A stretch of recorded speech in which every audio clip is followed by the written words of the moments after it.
Dramas ഇഷ്ടപ്പെടുന്ന എല്ലാവർക്കും അറിയാവുന്ന ഒരു സുപരിചിത മുഖമാണ് കിം സോ ഹ്യൂൻ്റെത്. ലേറ്റസ്റ്റ് ആയിട്ട് ഒരു പ്രസ് മീറ്റിൽ കിം സോ ഹ്യൂൻ കുറേയധികം കരഞ്ഞിട്ടുണ്ടായിരുന്നു. അതൊരു സ്കാൻഡൽ റിലേറ്റ് ചെയ്തിട്ടായിരുന്നു. നമുക്കറിയാം സൗത്ത് കൊറിയൻ സെലിബ്രിറ്റീസ് ഒരുപാട് സ്കാൻഡൽസിനും ഒരുപാട് പ്രശ്നങ്ങളുടെ ഇടയിലായതുകൊണ്ട് തന്നെ അവർക്ക് പബ്ലിക് ഇമേജസ് ഒരുപാട് തന്നെ കീപ്പ് ചെയ്ത് പോകണം. അപ്പം ലേറ്റസ്റ്റ് ആയിട്ട് കിം സോ ഹ്യൂൻ റിലേറ്റ് ചെയ്ത് വന്ന ഒരു കോൺട്രവേഴ്സി എന്ന് പറഞ്ഞാൽ കിം സോറോൺ എന്ന് പറഞ്ഞിട്ടുള്ള ആക്ട്രസുമായിട്ടാണ്. കിം സോറോൺ എന്ന് പറഞ്ഞ ഈ ആക്ട്രസ് സൗത്ത് കൊറിയയിലെ പോപ്പുലർ ആക്ട്രസ് ആണ്. ഇവർ കിം സോ ഹ്യൂൻ്റെ ബർത്ത്ഡേയുടെ അന്ന് അവരുടെ സ്വന്തം റെസിഡൻസിൽ മരിച്ച നിലയിൽ കണ്ടെത്തുകയായിരുന്നു. അതായത് അവർ സൂയിസൈഡ് ചെയ്തു.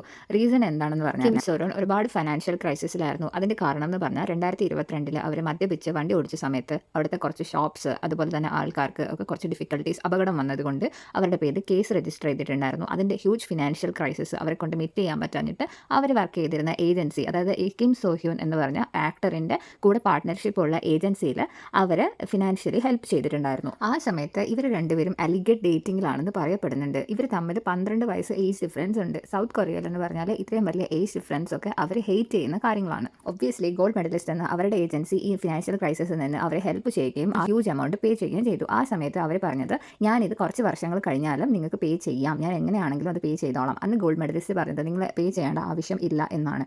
ബട്ട് ലേറ്റർ എന്ത് സംഭവിച്ചു എന്ന് പറഞ്ഞാൽ അവർ ബ്രേക്കപ്പ് ആയ സമയത്ത് പെട്ടെന്ന് സർപ്രൈസിംഗ്ലി ഇവർക്കൊരു ലീഗൽ നോട്ടീസ് കിട്ടുവാണ്. പെട്ടെന്ന് തന്നെ നിങ്ങൾ 700 മില്യൺ പൗണ്ട്സ് പേ ചെയ്താലേ പറ്റത്തുള്ളൂ എന്ന് പറഞ്ഞിട്ടുണ്ടായിരുന്നു. അപ്പോൾ അവർക്ക് അവരുടെ കയ്യിൽ കാശ് പേയ്മെൻ്റ് ആയിട്ട് ചെയ്യാനുള്ളത് വളരെ കുറവായിരുന്നു. അതുകൊണ്ട് തന്നെ അവർ ഒരുപാട് ജോലികൾ ചെയ്തു.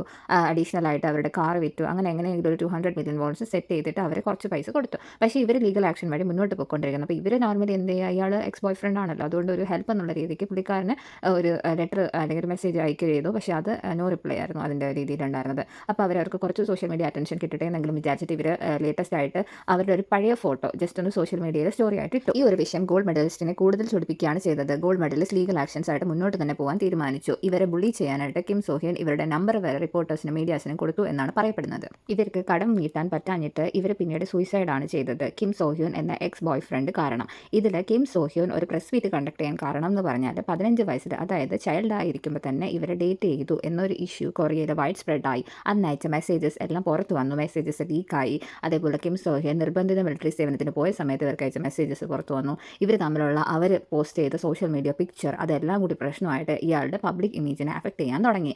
കിം സോറോണ് പ്രത്യേകിച്ച് അഡ്വർടൈസ്മെൻറ്റ്സ് അല്ലെങ്കിൽ അവരുടെ ഡ്രാമ കരിയർ തന്നെ ഫെയിൽ ആയതുകൊണ്ടും ഇവർക്ക് കാശ് തിരിച്ചു കൊടുക്കാൻ പറ്റാത്തതുകൊണ്ടും നിരന്തരമായ ബുള്ളിയും കാരണമാണ് അവർ മരണപ്പെട്ടത്. മെയിൻ റീസൺ തന്നെ കിം സോ ഹ്യൂൻ ആണ് എന്ന ന്യൂസ് പുറത്ത് വന്നപ്പോൾ പുള്ളിക്കാരൻ രക്ഷപ്പെടാൻ വേണ്ടിയിട്ട് സ്വന്തം ലോയറുമായിട്ട് വന്നിട്ടാണ് പ്രസ് മീറ്റിംഗ് കണ്ടക്ട് ചെയ്തിരിക്കുന്നത്. പുള്ളിയുടെ ഡ്രാമാസ് കണ്ടിട്ടുള്ളവർ പറയുന്നതെന്ന് പറഞ്ഞാൽ ഇതെല്ലാം മുതൽ കണ്ണീരാണ് എന്നാണ്. പുള്ളിക്കാരൻ ഫേക്ക് ആയിട്ട് ആക്ട് ചെയ്തത് എന്നാണ്. കാരണം മെസ്സേജസ് ഉണ്ട്, കോൾസ് ഉണ്ട്, അതുപോലെ ഫോട്ടോസ് ഉണ്ട്.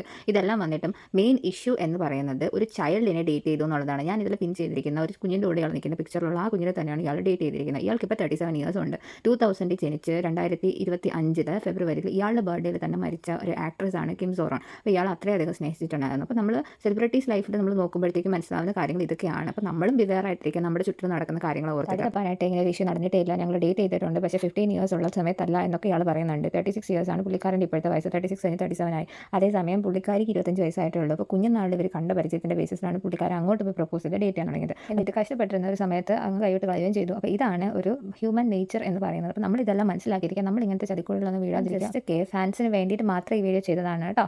അപ്പോൾ ടേക്ക് കെയർ, ബൈ.